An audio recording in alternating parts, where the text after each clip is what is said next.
So I really wanted to do this video because you all know how important it is for us to date our spouses. And I really wanted to dig into what happens or what could happen if you are not dating your spouse or you all are not dating each other. Hello lovers, welcome back to another For the Marriage video.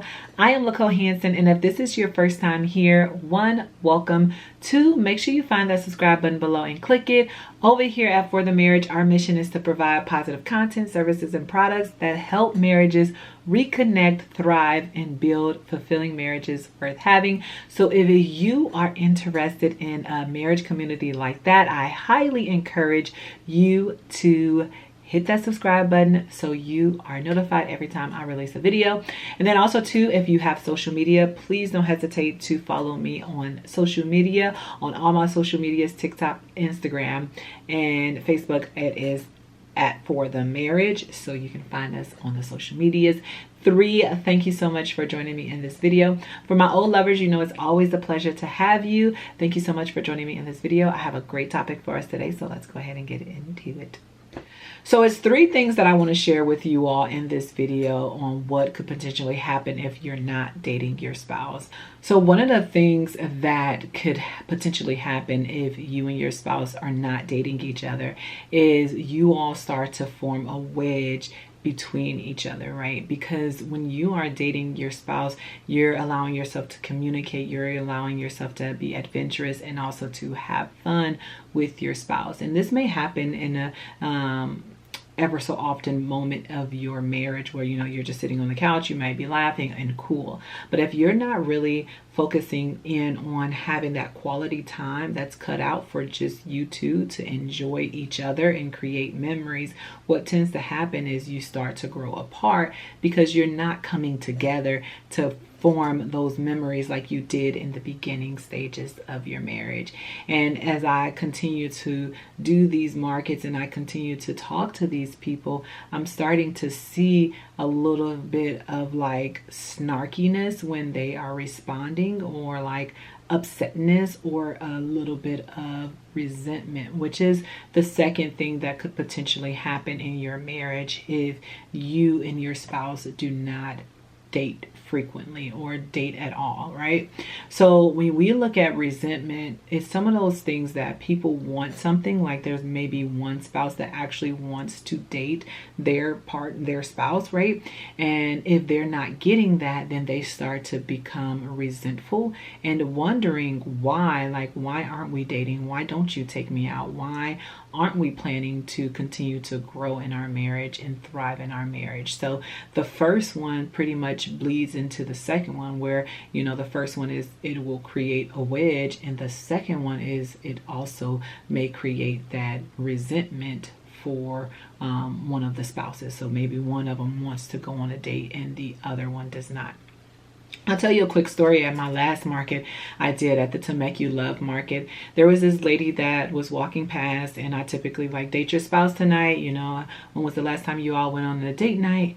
And then she seen the bag and she kind of retracted back to my booth and she was like, what's in there? And I was like, I can't tell you what's in there, but just know I have 2 date nights going on. Actually, at the time I have 3 because I had my February Valentine's Day date night. So I was also pitching for that one as well too. I was like, I have 3 date nights here, all of which are different in their own right, but all of them are going to be fun. So I had one that was a little bit more spicy, and then I had one that was casual that could potentially turn to spiciness. And she was like, she had told her kids to go over to the dad because he was looking at a different booth. And she was like, we're struggling in this department. And I was like, a lot of relationships are, you know.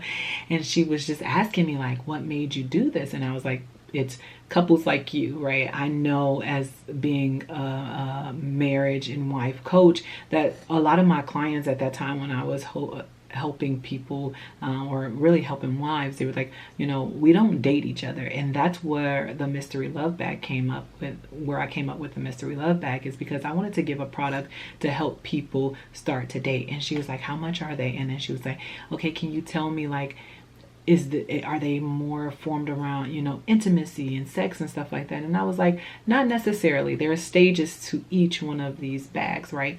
But as I was talking to her, and I wasn't just trying to get a sale from her, I was also understanding that here is a woman who is broken. She loves her husband and she wants to date her husband, and for some reason they have not been able to date. She then goes on to explain that they did have different ages of children, and she was like, we've had children, and our focus has been our children and not our marriage, and now we're arguing more and things like that. And I feel like if we would just carve out the time to date each other, we wouldn't have as many issues as we have now, because we have pretty much grown apart.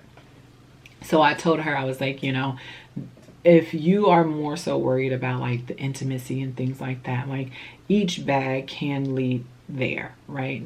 If you want it to, and it's just the type of imagination that you have. But in the bags, there is a baseline, right? So the baseline is this, right? You do this date night and it's just that.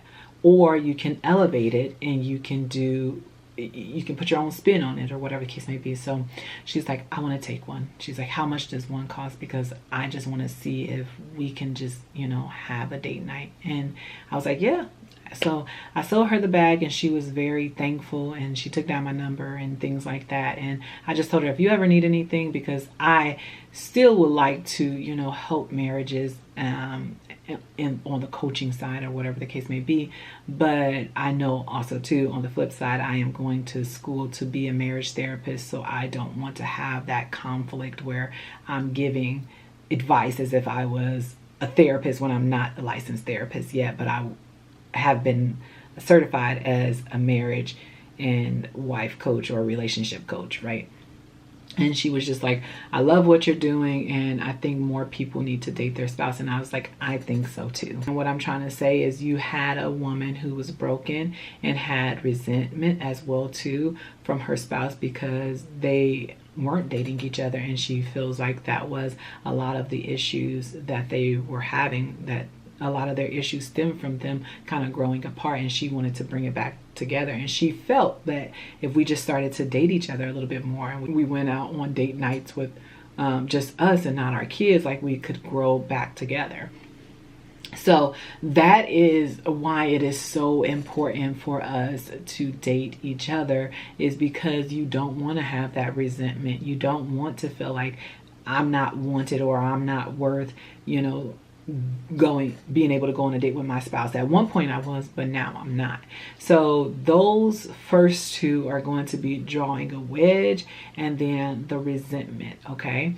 Another thing that could potentially happen if you are not dating your spouse in your marriage is a lack of communication and connection, right?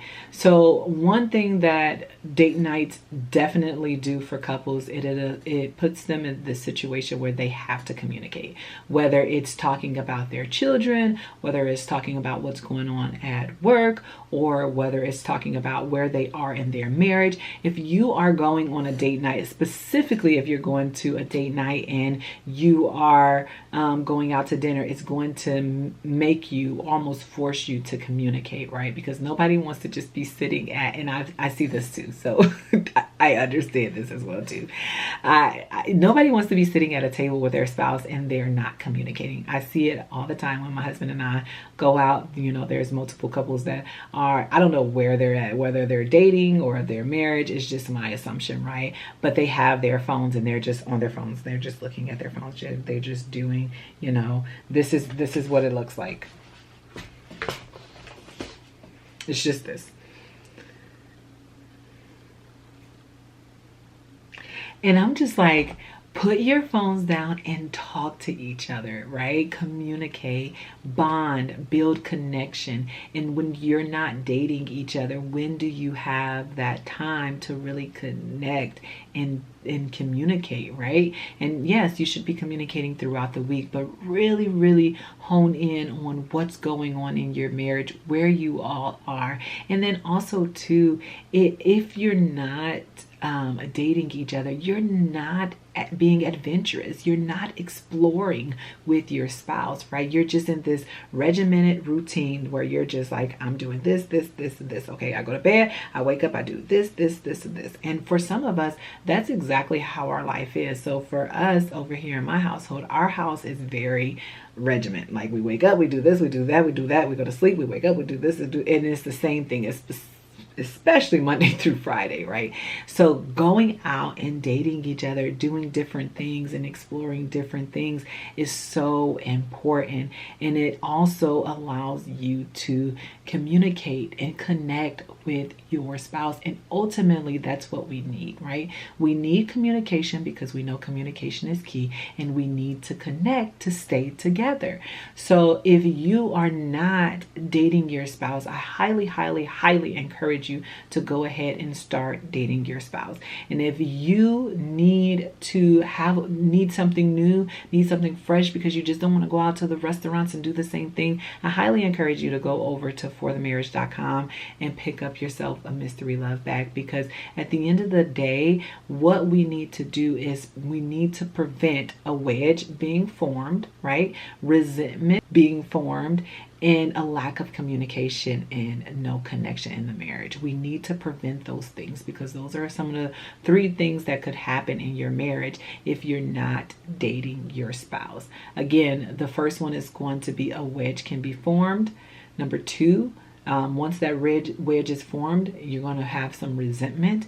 And then also too, your communication and your connection is going to be lacking. Now, hopefully you all enjoy this video. Hopefully somebody took something from this video. And if you took only one thing from this video, I want it to be that you and your spouse start to date, or if you're already dating, continue to date. If you need to spice it up a little bit, you need something different, if you're always just going to do the same thing, head over to forthemarriage.com and pick up yourself a mystery love bag. You will not be let down.